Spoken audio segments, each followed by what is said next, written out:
بسم اللہ الرحمن الرحیم۔ مقتدی امام صاحب کے پیچھے کیا کیا پڑے گا، یہ چیز ضروری ہے۔ کبھی کبھی ایسا ہوتا ہے، بہت سارے ایسے لوگ اس میں غلطیاں کرتے ہیں۔ کئی دفعے ایسا بھی اتفاق ہوتا ہے کہ جن کی عمریں کافی ہو گئی ہیں، معذرت کے ساتھ عرض کرتا ہوں، وہ سیکھ لیں کہ بھئی ہم نے امام صاحب کے پیچھے پڑھنا کیا کیا ہے۔ کبھی کبھی امام صاحب علم شریف پڑھتے ہیں، مقتدی بھی پیچھے پیچھے پڑھتے ہیں، تو ہم نے ان کے پیچھے نہیں پڑھنا ہے۔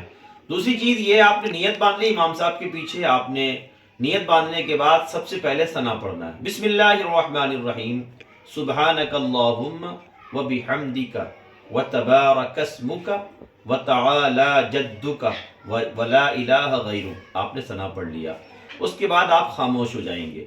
اب امام صاحب قرات کریں گے، الحم شریف پڑھیں گے یا کوئی سورت پڑھیں گے، چاہے امام صاحب زور سے پڑھیں یا آہستہ پڑھیں، آپ نے کچھ پڑھنا نہیں ہے۔ ہاں یہ خیال رکھیں، جب امام صاحب سورۃ الفاتحہ مکمل کریں گے، یعنی الحمد شریف جب آپ پورا کریں گے، تو آپ نے جواباً آمین کہنا ہے۔ تو آپ نے کیا پڑھنا ہے قیام میں؟ ثنا اور آمین، اس کے علاوہ کچھ پڑھنا نہیں ہے۔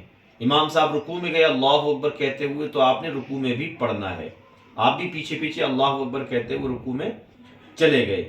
آپ 3 مرتبہ سبحان ربی العظیم سبحان ربی العظیم 3 مرتبہ کہے، جب تک کہ امام صاحب نے رکوع سے سیدھے کھڑے ہو گئے۔ اب آپ کی ذمہ داری ہے کہ آپ بھی امام صاحب کے پیچھے کھڑے ہو جائیں۔ ایسا نہیں ہے کہ امام صاحب نے تو رکوع سے کھڑے ہو گئے اور آپ 3 کی گنتی پوری کر رہے ہیں۔ شرعی مسئلہ یہ ہے کہ جب امام صاحب کھڑے ہو جائیں رکوع سے، آپ کو بھی فوراً ہی کھڑا ہونا ہے۔ آپ 3 کی گنتی پوری نہیں کریں گے، چاہے آپ کی 2 ہی بار جب تک سبحان ربی العظیم یہ تسبیح پوری ہوئی ہو یا ایک ہی مرتبہ ہوئی ہو۔ اس کے بعد امام صاحب سجدے میں جائیں گے، آپ نے سجدے میں بھی امام صاحب کے پیچھے سبحان ربی الاعلیٰ پڑھنا ہے۔ اس کے بعد ہم قعدے میں بیٹھیں گے، کیونکہ یہ دوسری رکعت جب ہوگی، ایک رکعت بھی ویسے ہی پڑھنی ہے، دوسری رکعت بھی ویسے پڑھنی ہے۔ جب ہم قعدے میں بیٹھ گئے تو ہم نے التحیات پڑھنا ہے۔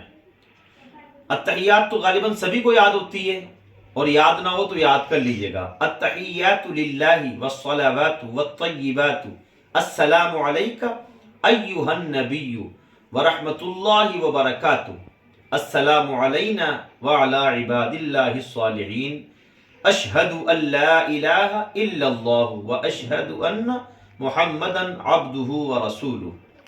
اگر قاعدہ اخیرہ ہے تو درود شریف بھی پڑھیں گے، اللہم صلی علی محمد وعلی آل محمد کما صلیت علی ابراہیم وعلی آل ابراہیم انک حمید مجید، اللہم بارک، اسی طرح اور اسی طرح کوئی بھی دعائے معصورہ، اللہم ربنا آتنا پڑھ لیں آپ، یا اللہم رب اجعلنی، یا اللہم انی ظلمت نفسی پڑھ لیں۔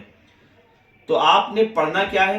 مجھے امید ہے آپ کے سمجھ آ گیا ہوگا کہ ہم نے قیام میں ثنا پڑھنی اور آمین کہنا ہے، رکوع میں تسبیح پڑھنی ہے امام صاحب کے پیچھے، سجدے میں بھی تسبیح پڑھنی ہے، اور التحیات بھی پڑھنی ہے، درود شریف بھی پڑھنی ہے، دعائے معصورہ بھی پڑھنی ہے۔